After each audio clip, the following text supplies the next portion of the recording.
Little but mighty! Hi, I'm Ms Nellie and I'm an English teacher at Little but Mighty English. Today, let's look at how we can use vivid verbs and adverbs in our writing. Do you know that the choice of verbs and adverbs can make a powerful impact on the reader in your writing? Most of the time, we are overly focused on the story plot and forget about the basics of writing, such as choice of verbs and choice of adverbs. Why is the choice of verbs and adverbs so important in writing? Well, if you use the right choice of verb, you can help the reader to imagine how the main character carries out the action. Similarly, an adverb tells you how the main character carries out an action or what his mannerisms are. Now, let's take a look at this example. If we look at this example, we can see that the generic verbs here are open and ran. Now, if we were to swap out these generic verbs with vivid verbs, we can see that it will make a difference in the impact on the reader. As a reader, can you imagine how the main character Ethan carried out these actions? From the vivid verb flung, you can tell that he actually pushed the gate with lots of force and ran out of the garden.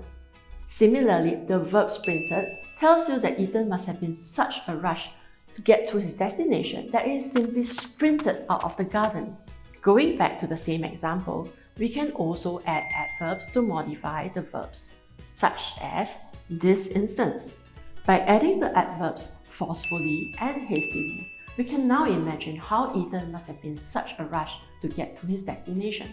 Think about generic verbs commonly used for action, such as. Let us look at some vivid verbs that can replace the generic ones which we saw in the table earlier. For instance, said could actually be replaced with stammered, blurted, or whispered. What do you notice about the vivid verbs that we had listed earlier? Remember that we can create more powerful impact on the reader by using the correct vivid verbs. Let us take a look at two examples to see how we can create more impactful sentences. Regina ate a bread roll versus Regina chomped on a bread roll. This indicates that Regina ate her bread roll noisily. Now, when we replace the verb ate with the vivid verb chomped, can you see that it has made a powerful impact on the reader? We can almost hear Regina eating the bread roll. Now, in this example, can you look at the three sentences listed here? Charles glanced at the woman in the green dress versus Charles glared at the woman in the green dress. Sentence A tells you that Charles took a quick look at the woman in the green dress, but he was not too bothered by her. Now, in the second example, Charles glared at the woman in the green dress. What does that mean? It means that Charles must have been very angry with the woman in the green dress. I hope from this example, you can tell that the choice of verb matters because it does portray the situation in which the main character finds himself in.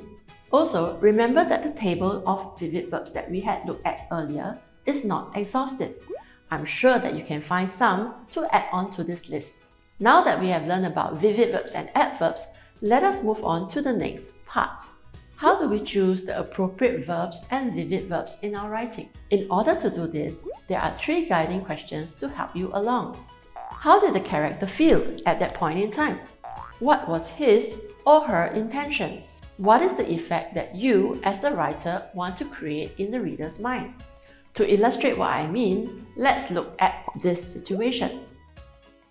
Let's use the guiding questions from before to help us unpack the situation. How did the character feel at that point in time? What was his or her intentions? What is the effect that you, as the writer, want to create in the reader's mind? The next step is to choose the right vivid verbs to illustrate Daryl's anger through his actions and mannerisms. For instance, your description would look something like this. In situations where you cannot find the right vivid verb to add to the sentence, you can always add an adverb after the word said. Let's look at these examples. Do make sure that the adverb that you add creates the same effect, and that is, Dan was extremely angry with his brother. If we look at the previous example, the sentence will look something like this. Flouncing out of the room, Daryl said furiously, "Gerard, look at what you have done!" To sum up, writers should use the appropriate verbs and adverbs to make their writing more impactful to the reader. I hope that this video will help you understand how adding the vivid verbs and adverbs can help the reader better visualize what is going on in your story. Now that you know how to use vivid verbs and adverbs in the writing, I hope that you can apply them in your writing. Till the next time we meet again, adios. If you have been enjoying our content, please remember to like and subscribe.